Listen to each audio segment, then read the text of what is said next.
The infamous Anne Boleyn, who allegedly seduced her own brother and her innocent younger sister Mary, is a narrative embraced by millions, following the cinematic portrayal in The Other Berlin Girl. However, much of this depiction deviates significantly from historical truth. This analysis aims to distinguish fact from fiction. 17 years have passed since The Other Berlin Girl debuted on screen. The impetus for revisiting this topic arises from persistent misconceptions perpetuated by the film. Many viewers continue to harbor animosity towards Anne Boleyn, perceiving her as a manipulative and cruel figure based solely on her cinematic representation. To address this, a critical reevaluation of the film has been undertaken. The film is adapted from a novel of the same title by Philippa Gregory, who identifies as a historian and frames the work as a historical novel on the website. The presentation of the work as historically accurate is contentious. The label of historian often leads audiences to accept the content unquestioningly. Given the film's focus on the Berlin sisters, an examination of their portrayals is warranted. The movie casts Mary as the younger sister and Anne as the elder, reversing their actual birth order. Mary is widely believed to have been born around 1500, while Anne's birth is estimated to have occurred in 1501. Historical records from that period lack precise birth date documentation, necessitating the reconstruction of their ages from circumstantial evidence. A letter written in French by Anne Boleyn in 1514 suggests she was approximately 13 or 14 years old at the time, aligning with the 1501 birth year. The alternative 1507 theory would imply she was only 7 years old, making the composition of such a letter in fluent French highly improbable. Regardless, the sisters were undoubtedly close in age and upbringing. The film depicts the sisters as stark contrasts in appearance and temperament. Anne is portrayed as dark-haired and dark-eyed, while Mary embodies the stereotypical English beauty with fair hair, blue eyes, and gentle features. The film even suggests that Mary inherited her appearance from the Howard lineage, as their mother was a Howard. However, Mary's actual appearance remains largely unknown.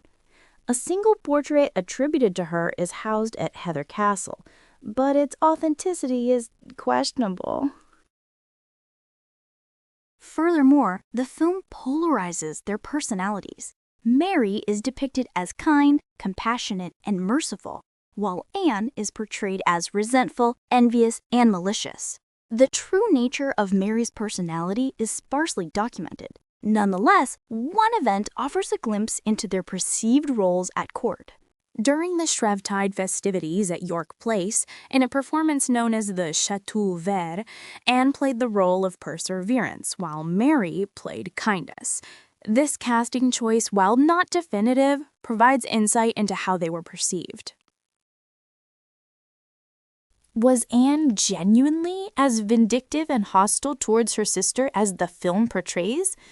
It is essential to avoid idealizing historical figures, acknowledging their inherent human complexities and flaws. Anne demonstrably possessed the ability to make a lasting impression. She was adept at conversation, charming, dancing, and playing the lute. One writer described her as the Tudor equivalent of a high school cheerleader, excelling in behaviors, manners, attire, and eloquence. Her composed demeanor during her trial and execution further underscores her formidable personality. Historian David Starkey, a prominent British authority on the Tudors, characterized her as a ruthless and effective politician. Anne was not content with being a mere royal adornment. Following their marriage, Anne and Henry collaborated on renovations to Whitehall Palace and reimagined Hampton Court. She was proactive, engaged, and ambitious. However, her deep religiosity is often overlooked, particularly in film portrayals. She dedicated several years of her life at the court of Queen Claude of France, who was known for her deep religious devotion. It was during this time that Anne was initially introduced to forward-thinking religious concepts, which she later brought to Henry. These concepts would eventually play a role in instigating the English Reformation. Despite this, Anne possessed a more complex personality. Her adversary, Eustace Chapuis, used harsh words to describe her, making him a less than objective source. However, one of his statements does hold some truth. When the lady desires something, no one dares to oppose her, not even the king himself. If he doesn't fulfill her wishes, she becomes extremely agitated. Additionally, Anne's treatment of Princess Mary, Henry's daughter with Catherine of Aragon, is frequently mentioned as a negative aspect of her character. In 1533, when Mary declined to recognize Elizabeth as the rightful heir, Anne supposedly instructed Lady Shelton to physically discipline her, referring to her as an illegitimate child. Therefore, it's clear that Anne was not without flaws. However, my primary concern with the film is its portrayal of her as solely a power-hungry villain, a jealous sister, and nothing more. The actual Anne Boleyn was a much more complex individual, not perfect, but certainly not one-dimensional. The film simplifies her character, failing to capture the nuances of her personality and motivations. This reductionist approach does a disservice to the historical figure and diminishes the significance of her role in shaping English history. By focusing solely on the negative aspects and omitting the complexities, the film presents an incomplete and ultimately inaccurate portrayal of Anne Boleyn. But what information do we actually have regarding the genuine relationship between the Boleyn sisters? To what extent were they actively involved in each other's lives? It seems that their connection was characterized more by intermittent encounters than by continuous, sustained interaction. Their paths began to diverge quite early on, specifically when Anne was sent to the court of Margaret of Austria. Subsequently, in 1514, both sisters accompanied Mary Tudor, the sister of Henry VIII, to France for her marriage to King Louis XII. Contrary to what the film suggests, Anne's journey to France was not a form of punishment. She and Mary traveled there together, and it was regarded as an honor, not a penalty. Following the death of the French king, Mary possibly engaged in a romantic affair with the new king, Francis I, but soon after, she returned to England along with the rest of Mary Tudor's entourage. Anne, however, remained in France, and the sisters would not see each other again for a period of 6 years. At some point after Mary's return to England, she became Henry VIII's mistress. The precise timing of this affair is uncertain, but it likely occurred between 1515 and 1526 or 1527. The historical record presents a fragmented picture of their interactions, making it difficult to fully understand the nature of their relationship. The film's depiction of their bond as purely antagonistic and driven by rivalry is a simplification that does not accurately reflect the available evidence. We have confirmation that the affair occurred because Henry later sought approval to marry Anne and admitted that he had previously engaged in intimate relations with one of her relatives, almost certainly referring to Mary. Did Mary have any children with the king? To begin with, her first child was a girl, not a boy, as depicted in the series. This daughter, Catherine Carey, is actually the reason that the Boleyn bloodline still connects to the modern British royal family. Her second child, however, was a boy named Henry, and contemporary accounts described him as having the same red hair as Henry VIII himself. Nevertheless, the king never formally acknowledged either child as his own. The lack of official recognition raises questions about the nature of Henry's relationship with Mary and the extent of his involvement in the children's lives. While the children's existence is historically documented, their status within the royal family remained ambiguous.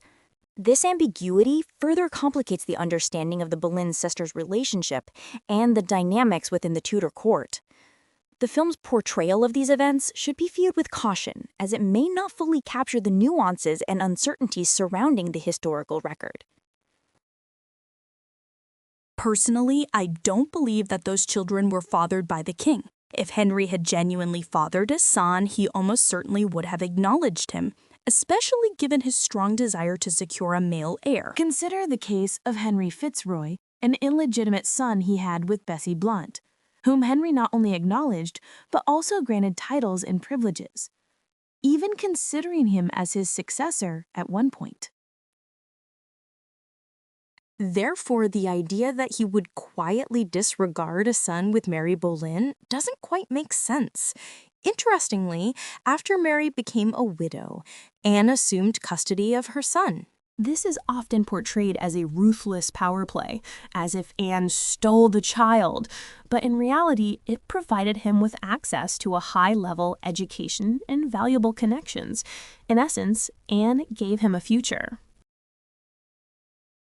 The motivations behind Anne's actions are open to interpretation, and the film's portrayal may not fully capture the complexities of the situation. The available historical evidence suggests that Anne's decision was not simply a power grab, but also a strategic move to ensure the child's well-being and advancement. Now, what were the sisters' true feelings about the fact that they had both been involved with the same man? We don't have that information. There is no evidence of rivalry or dramatic arguments concerning it, nothing resembling what the film suggests. However, it is reasonably clear that Anne learned a valuable lesson from Mary's experience. Being the king's mistress brought attention, but not lasting power. Anne was determined not to end up as just another forgotten name on Henry's list. Anne's ambition and her desire for lasting influence likely shaped her approach to a relationship with Henry. She observed Mary's situation and recognized the limitations of being a mistress, motivating her to seek a more secure and powerful position. The film's portrayal of their relationship as purely driven by jealousy and competition fails to acknowledge the strategic and calculated aspects of Anne's behavior. By understanding the historical context and the dynamics of the Tudor court, a more nuanced and accurate understanding of the Boleyn sisters' relationship can be achieved. We do know that Mary was present at Anne's coronation and even accompanied her to Calais, but she was not one of Anne's regular ladies-in-waiting. Then, in September of 1534, Mary was banished from court after marrying a man without the royal family's permission. She would never see Anne again. There were no dramatic pleas to the king, no letters begging for forgiveness, nothing of that nature.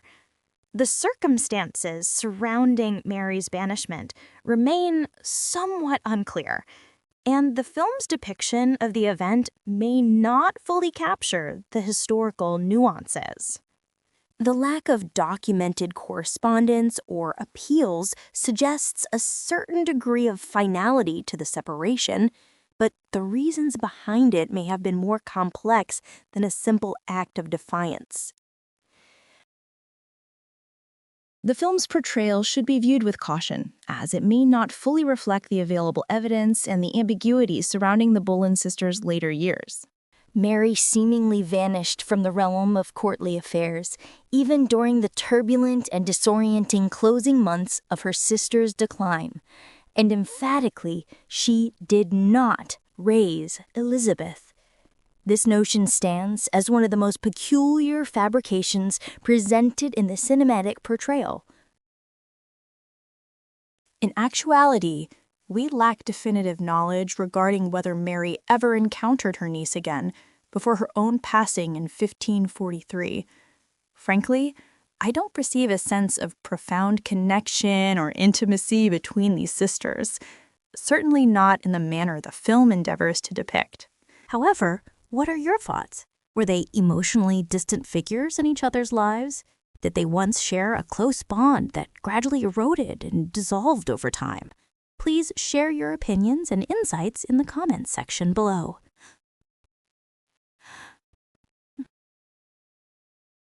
It's interesting how historical accounts can be interpreted differently, and your perspective would be valuable in understanding the complexities of their relationship.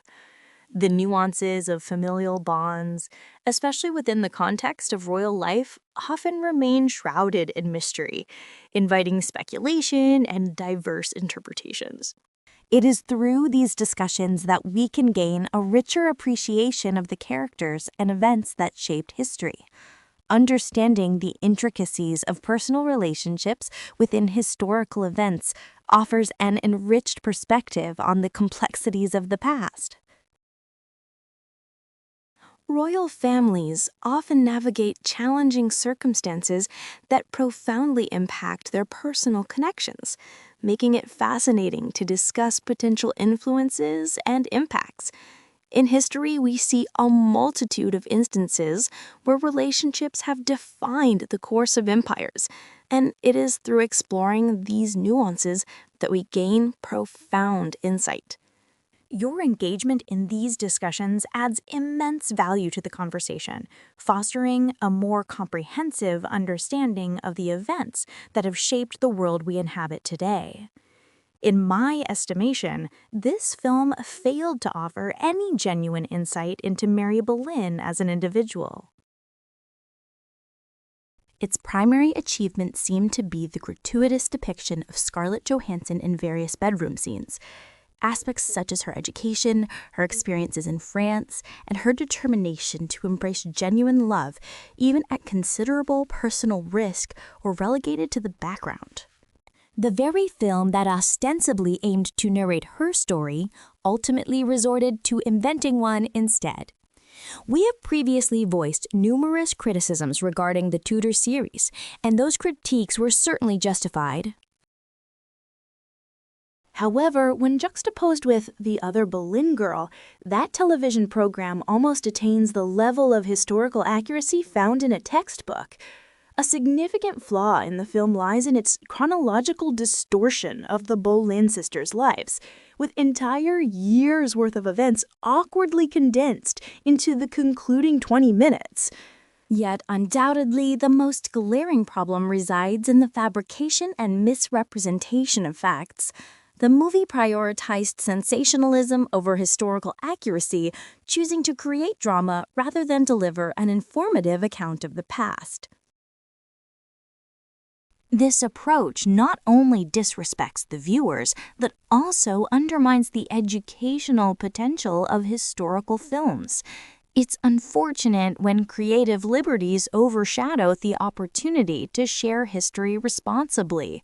Historical narratives should strive to accurately represent the past, allowing audiences to learn from these events. Film as a medium has the power to ignite interest in history and can serve as an educational tool. When that power is misused, it can lead to misinterpretations and skewed perspectives. By holding films accountable for their portrayal of history, we encourage a more conscientious approach to storytelling that respects both the subject matter and the audience. Ensuring historical accuracy doesn't limit creativity, rather, it enhances the story by grounding it in a meaningful context. It's a delicate balance, but a responsible approach to historical filmmaking can be both entertaining and educational, providing audiences with valuable insights into the past. By scrutinizing these films, we promote a culture of historical awareness and demand a higher standard from filmmakers when dealing with significant historical events. Should you express interest, I would be willing to dissect all the inaccuracies in the film's portrayal of Anne's relationship with Henry and thoroughly examine the allegations involving her and her brother. Your thoughts and comments on the matter are highly valued and could stimulate a more in-depth analysis of the historical events and their representation in the film. Understanding these discrepancies is vital for appreciating the actual course of events and avoiding historical distortion. Furthermore, I welcome your personal opinions on the film itself. Please share your thoughts and reactions in the comment section below. Your feedback is essential in gauging the film's impact and fostering a collective understanding of its strengths and weaknesses. It also provides valuable insights into how historical narratives are perceived and interpreted by different audiences. Hearing diverse perspectives enriches the discussion and contributes to a more nuanced understanding of the complexities of the past. I look forward to seeing you in the next video, where we can continue to explore historical topics and discuss their cinematic interpretations. Together, we can deepen our appreciation for history and cultivate a more critical approach to the media we consume. Your participation in these discussions is greatly appreciated, and I anticipate engaging with your thoughts and opinions in the future. Let's continue to learn and grow together as we delve into the fascinating world of history and its portrayal in film. Your insights are invaluable, and I eagerly await your comments and suggestions for future topics.